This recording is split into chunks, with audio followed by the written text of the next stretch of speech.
Hello and welcome to our Masterclass series where we take you through some of the key elements of the modern game with some of the best players to do it. Now, we're in Cardiff today and we're looking at defensive masterclass, so who better than joining us than two-times Lions captain and Welsh legend, Sam Warburton. Sam, for you, what are the key elements of a good defence? You love stats and I love defence. This is going to be good, so I'm glad we can do this. Defence for me is a four-stage process, and if you don't get the first stage, then the next three stages are going to be very difficult to achieve. So firstly is collision. Have to get collision, because if you get collision, then you get stage two, good competition. If you can get competition, which means you slow the ball down, it means you can get the third aspect, which is fold. And if you can get the right fold, and you can get your spacing and your width, then you get your line speed. So we're looking at collision, competition, fold into line speed, and we'll see how that has a consequence on some of these clips coming up. So I had a couple of looks at the winning correlations of the key stats in the game at the moment and how highly correlated they are to winning games. The number one stat for winning success is red zone efficiency, the amount of points you come away with per entry to the opposition 22, perhaps no surprise. But it's actually these two that are most interesting to me, line breaks and gain line success, because if you can stop your opposition getting these, you give yourself a much higher chance of success. And Sam, how hard is it if an opposition do keep getting gain line success and making line breaks? Well, see, we're looking at line breaks now. The reason they get line breaks is because the defence isn't organised. That's more often than not, because if you're not organised and you can't set properly, you can't get off the line and put pressure on teams. So gain line success is another one. If they're getting good gain line success, it's because you're losing collision. If you don't get good collision, it's really difficult to recover from that, and we've got some clips to show. Yeah, so this is a great first phase starter. So most teams are going to want to look at getting to the opposition number 10. If I pause this by here now, so we've got Carty at 10 there. Now, no disrespect to Carty, great player, but you're going to look for your 10 because that's going to give you the softest contact. We play it on a little bit more because it's a soft contact now, and I'll just circle this. So there's now 3 players involved in that ruck who haven't affected the speed of ball. They didn't get the collision, which means they're not going to get the competition. We see how quick it is. And now there's only 1 player from Connacht who've actually been able to fold. In an ideal situation, we want 3 forwards to be able to fold. So no collision, no competition, no fold. So we're looking at this race to fold here. That's Leinster. They've managed to fold so much easier. This, by here, Connacht can't fold, they play to space and they finish off expertly. So the easy thing to do there would be a tight carry, which might give the defence a chance to recover, but they don't give them that chance. They go to space straight away from a good first phase strike. So Sam, something you were so great at in your career is tackle, but tackle selection. And I had a look at some of the typical numbers in the Premiership. On average, there are 257 tackles per game in total. And the bigger one for me here was dominant tackles, because that might look like a small number, 6%, but that's actually 600 times more prevalent than a high tackle that led to a red card. But Sam, in your experience, if you get this slightly wrong, how important is it, how tough is it to mentally change yourself to get back to these two, which we know are so important defensively? I always found my best practice was in a game, and I always used to analyse on the go. So I'd make a tackle. If you're going to go low, you've got to drop them straight away. You might lose the collision going low, but you drop them straight away, which is fine because you've got players to compete. But sometimes you get that wrong, and I can analyse that on the way, and straight away if you're going to ground, like, that should have been a high shot. He's carrying, he was showing me the ball, I should have gone high and I should have swallowed him. So trying to make sure you make the right tackle choice at that moment in time and have a big impact on how you can slow the ball down. Brilliant, and we've got a brilliant example of this from Sale Defence, who boast the best defence in the Premiership at the moment. Sale are well set, they're ready to get off the gain line, and as they do so, the resulting ruck is about 5 metres before the gain line, with a new one coming in around there. What's important with this though, now we've won the collision and we've won the gain line, there's no effort to fold back around. You're in the ascendancy. So because you've hit them behind the gain line now, you can see the effort to get the forwards into play from a Sale perspective is so much easier. Now this has a really good effect now. So this tackle, what it does to the Bath attack, because they've made a mess of it, they've competed, they've made a mess, they go into the ascendancy again. 3rd phase in a row now, Bath are really struggling. If you can't steal the ball, then you must steal time, which is great, which is what Sale have done for the past 3 phases. Those rucks have gone from 1 second to 4 seconds. They've stolen time every time, which is good. If you can steal time, what you also want to do is steal players. So look how this unfolds, this ruck. 4 players will end up entering this Bath ruck. Now, bang, because you've stolen time and you've stolen players, look how many players that Sale have on their feet compared to the Bath attack. So now they completely lost shape. This is their resulting gain line from when they started further out the pitch. They're now back all the way on the halfway line, have no other option, gone nowhere, and they have to resort in kicking the ball. So Sam, we can see that a defence can win you a turnover by being so good and winning the ball back from a kick. What you can also do is win the ball back at the breakdown, of course. So again, typical numbers from the Premiership. 43% of all breakdowns in the Premiership have some form of competition. And for a note for you guys at home, if you can compete in 1 in every 2 breakdowns, gives your team such a better chance of success in managing that opposition attack. 15% of all possessions end in a turnover, and for context, 6% end in tries. Of all turnovers won, actively won back from your team, 9 out of 10 of them are from the tackle or the jackal. So Sam, why are these numbers so important?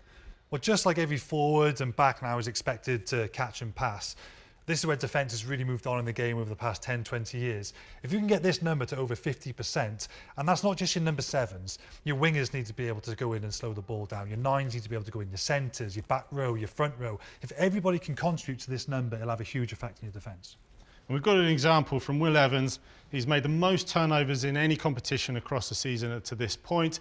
Talk us through his actions here. Yeah, we see this shape a lot. This guy's obviously the ball player, but Will Evans has to make a decision whether he's taking number 10 out the back or whether he's taking this short line. Now, what's really important is he cannot get on the inside shoulder of this runner. That's what he wants. He wants to block him. He needs to make sure he stays on the outside shoulder so he can stay alive. So he can take the 10 out the back and he can respect the front line option and take him. As this unfolds, look at Will Evans here. He's on the outside shoulder, so he's able to push off. Vitally, he can push off and he can stay alive. Because he stayed alive, that's allowed him to get onto that ball. If he was stuck on the inside shoulder of that player, he wouldn't have been able to compete on that ball. So having the right positioning as a defender to make sure you can stay alive in the defensive line is so, so important. Okay, so we've seen it all on the screen. What does that look like on the pitch? Sam, do the honours for us. I don't need a second invite for contact. Let's go.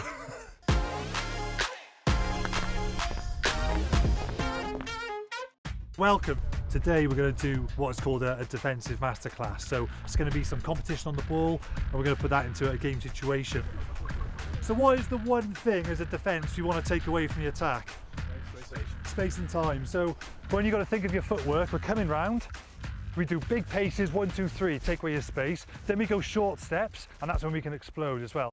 When we want to make contact, you're in a split stance, but you want to be in that quarter squat position. So if I'm going to give us an example, we'll just walk through at 50% pace. If I'm working with yourself, we come round. So it's bang, bang, first 3 steps, close feet, and then you load it in for a shot on the correct shoulder. So just go big steps, short steps, explode, okay? That's what we need to think about as a defensive player, okay? We've got some nice load in the legs, that's it. Lovely, good shot. That's it, footwork from the attacker. That's it, making to the shoulder. Nice, lads. I want to get some shots in now, okay? That's it, nice. That's it, through that pad, nice. Attacker, give him some heat as well. Try and run through him a bit. That's it. Explode, nice. Keep that back nice and flat, okay, like a spear. Shoot straight through him. That's it, take away his space. Get up, get up, get up, load up. That's it, nice. The 3 things that I want you to get is first 3 steps off the line, take it away from him. Make sure we hit loaded and with the correct shoulder, and we got high, low, highs. We start high, which enables us to give us that line speed. We go low when we load up and we explode through high. So some people might think this is a niche drill for 7s. It's absolutely not at the top level. At top professional level, everybody's expected to contribute to break down defence. So if we can steal 2 or 3 seconds of time here by allowing clean out players to struggle to get rid of them, or we're stealing players in the opposition because I'm strong in that position, more attacking players are going to have to come in to take me out or ultimately steal the ball. That is what we want from this drill. We want to steal time. If we can't do that, we want to steal players from the attack, and ultimately we want to steal the ball. And as we mentioned before, if we can get 50% of rucks where people are non-stop competing, it's going to slow that attacking ball down so much and give your defence a much better chance of getting that fold in and getting the line speed that we want phase after phase. So we're going to have these 2 players. I'm going to demo. I'll be against yourself. So I'm going to initiate the movement. I'm a jackler. So I got to win that race. So it's basically races. It's just a competition of speed to the ball. That's who the deadly jacklers are. They're the ones who can get in on that ball quickest from within 2 meters. So you're watching my body language. And if I'm just going to, you can just wait 5 seconds, 2 seconds, and I'm going to initiate the movement. When I go, I just want to get it on that ball, okay? That's it, get in, nice and low, nice and low. I like that. That's it, nice.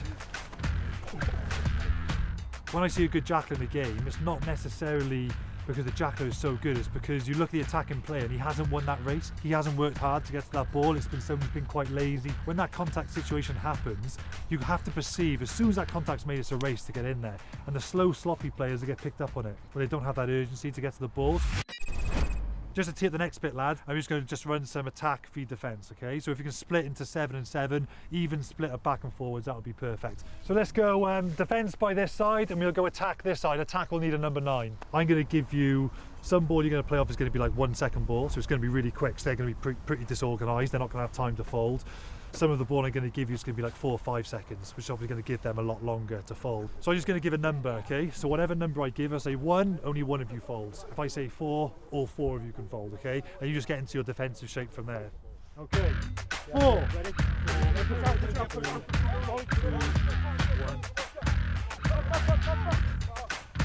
That's it, good lads. 2. 1, 2.